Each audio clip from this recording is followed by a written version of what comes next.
In the heart of the Wild West, a rugged cowboy named Jake had spent his life roaming the open prairies, living by the code of the frontier. Every evening, Jake would set up camp under the starlit sky, cherishing the solitude and freedom that came with life on the range. Each day brought new challenges, from chasing errant cattle to honing his roping skills, as Jake embraced the unpredictable nature of cowboy life.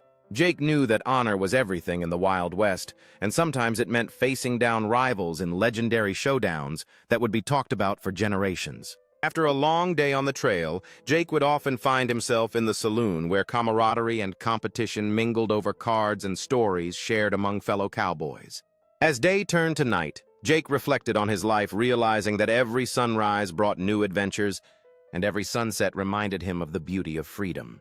With the mountains calling and the spirit of adventure in his heart, Jake took to the trails, ready to explore uncharted territories and face whatever lay ahead.